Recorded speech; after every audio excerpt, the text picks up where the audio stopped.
Hey friends, welcome back to Big Nate's Whiskey Lounge. I am Nate, coming at you with another list video. If you saw on Tuesday, I did the only 5 bourbons that you need for 2022. Obviously, there was a lot more than 5 in my list, and I'm going to do the same thing today for rye. So these are the only 5 ryes that you need. I'll be honest with you, I had a lot easier time doing the rye list than the bourbon list, and part of the reason I have a lot, so I made sure that I did those lists only with whiskeys that I had in my collection. When it comes to, I recently did inventory, and I'm just over 110 bottles of bourbon and 40 bottles of rye.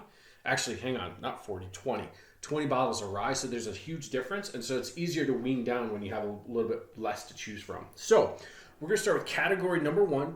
That is going to be your daily sipper. And I have a couple options.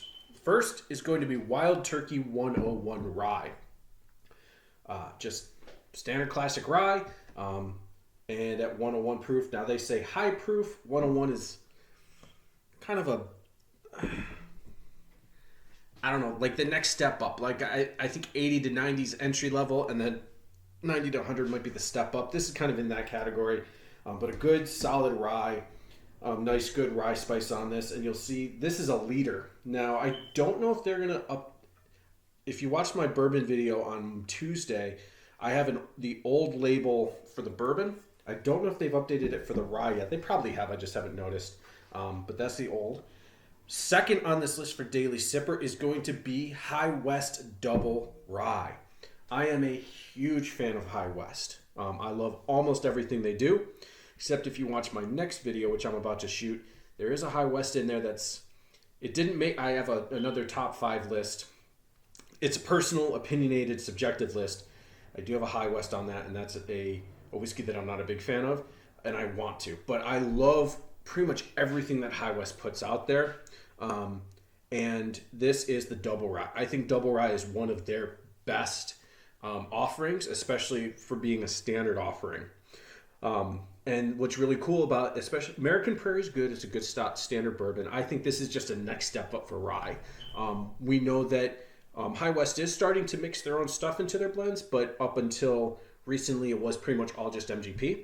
And so it's really nice to have kind of a messed around with MGP. And High West did a really good job with Double Rye.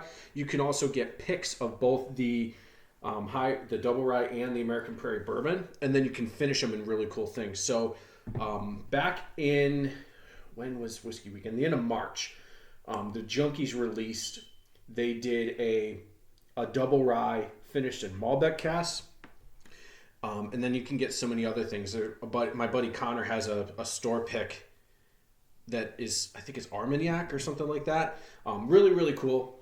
High West does good stuff. And then the third bottle for a daily sipper is going to be Michter's US 1 Straight Rye Single Barrel.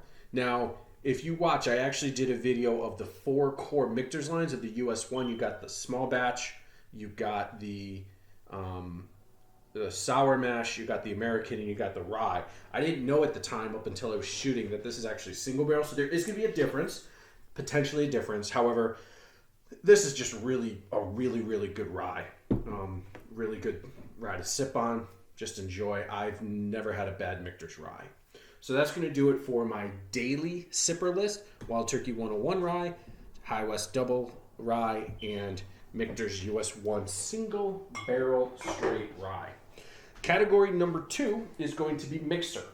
And we're going to start out with, these are pretty much just classic mixers. We're going to do Rittenhouse. This is by Heaven Hill, and it is bottled and bond, so it's 100 proof. In my opinion, rye is the best whiskey for mixing cocktails because of the spiciness of it. Even if the proof even if the proof disappears a little bit, the spiciness of the rye tends to shine through.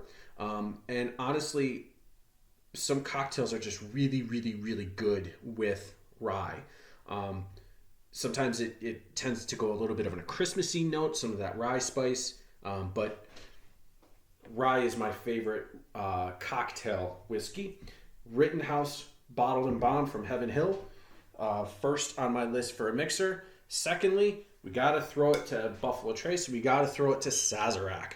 So this is what we would call baby Saz. So obviously there is Saz 18, which is part of the BTAC line. This would be just its younger brother.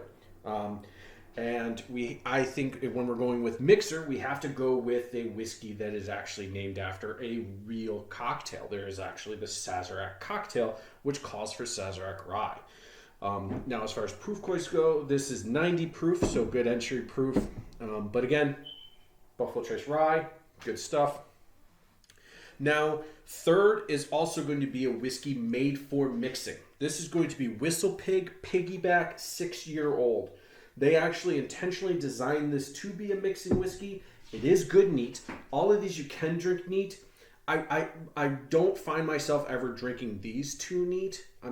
They're just there for mixers because you'll see, there's just better ryes in my opinion. This is good to mix. This is good neat. Comes in at 96.56 proof, so it's 48%, jumping up a little bit. Well, actually, it's less than the Rittenhouse, but it tastes really good, and it makes a really good cocktail. Whistle Pig designed it specifically for a cocktail whiskey. So this is going to be the mixers. Third category is going to be Friday Night Pour. Now, I have two in this, and first is going to be Knob Creek Single Barrel. Now, if you watch my bourbon video, I also put in a Knob Creek Single Barrel, but I did a regular single barrel, like a store pick, and Matt Porter's Knob Creek pick. This is just a standard store pick single barrel rye. And when I go for Friday Night Pour, I'm jumping up a little bit in proof. Actually, my second one doesn't, but this one does. This is 115 proof. Let's see, their straight rye is 100 proof, obviously, because it's standard. Just another really good rye from Jim Beam, and so that's Friday Night Pour, as well as Sagamore Double Oak. Now this is not as high proof; it's 48.3%, 96.6 proof, but it is such a really good rye. This is also going to be first in my category for Impress Your Friends, which I'll get to in a second. I really like this. So we know that this is MGP, but it is double oaked. I think it's 4 to 5 years old, and then it's aged another 18 months, maybe 18. When I did go back and watch my video on it, my buddy and I really like this because I really like MGP. So I know exactly what I'm getting with an MGP rye, but then you're getting it double oaked. It's extra aged, so it gets to have its own little nice spin on it. But that is my Friday Night Pour. This is also going to be the first in my Impress Your Friends. A lot of people in the whiskey community really like this, so it's kind of it can be an Impress Your Friends rye. So that's going to be that. The other rye to Impress Your Friends is going to be Barrel Seagrass. I really like Barrel Seagrass. For being a cash strength at 118.4 proof, believe it or not, I've drank more of this in the summer than I have at any other point. It just doesn't drink hot. Part of it is because of the finishing on it. So this is rye whiskey, which comes from Kentucky, Indiana, Tennessee, and Canada. So just speculating, Canada, we don't know where that came from. Tennessee might be Dickel, but does Dickel do rye? I honestly don't know. Indiana, so it's got probably MGP, and Kentucky, if it's rye, I'm not quite sure.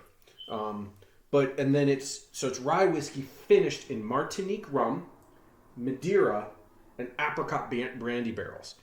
And it is a very unique experience, and it is very good.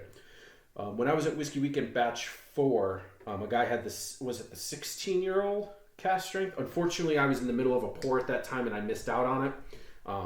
But I really like barrel. My buddy Connor really likes the Dovetail, which I have a bottle of too. I lean more towards the Seagrass. So that's going to be your Impress Your Friends. And then we're going to do Special Occasion. And first bottle on that list, this could also be an Impress Your Friends too. So I guess I technically have two. The Sagamore Rye was for Friday night, and then you could give half a point to Impress Your Friends. And then you could also do this 1/2 point for impress your friends and also special occasion. This is the Willet Family Reserve Family Estate straight rye. Now this is cast strength, so this one is 109.8 proof. It is 4 years old. Really good rye. It's not too expensive. I think I found it for $55, and I'm happy with that. And so, yeah, this is just a really, really good rye. So that could be a special occasion. Because I'm also saying impress your friends, it's also not too expensive. So because of that, you don't necessarily have to make it a special occasion pour because it's not too expensive, but it's hard to find. I've only ever seen it once in my area. There were 2 bottles. I grabbed one, and I have never seen it since. So I'm sure it'll come around once in a while, but it's not something that's in our area very often. Last but not least is going to be High West Midwinter Nights Dram. Now I have Act 9 Scene 3 in front of me. And this is a special occasion. This is going to be more of it is a really nice wintry pour.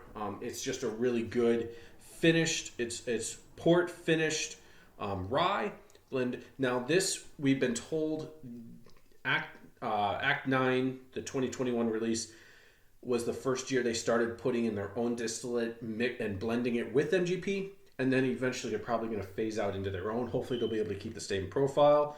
But High West I love pretty much everything High West does. So, and I really like the bottle. I like how it's got kind of speckled in it. Like there's air pockets in it that make it look speckled. Makes it look old. You know, it makes it look like a Western bottle, you know, the way it's kind of thrown together. Really, really nice. It's not high on proof. It's 98.6, so it's nothing gonna over the top, but it's it's $130 in my area, which is I'm okay with that. But that's going to be a special occasion pour, and is also probably going to do, my birthday's in November, so maybe it'll kick off that season. I'll wait till my birthday, drink it for that, and then have a couple throughout maybe Christmas and New Year's. Just a pour New Year's though. We're not going to get hammered on this.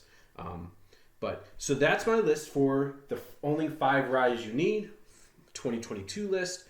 Thank you so much for watching Big Nate's Whiskey Lounge. Please be sure to like, comment, and subscribe. Follow me on Instagram, and I'll see you guys next time. Cheers.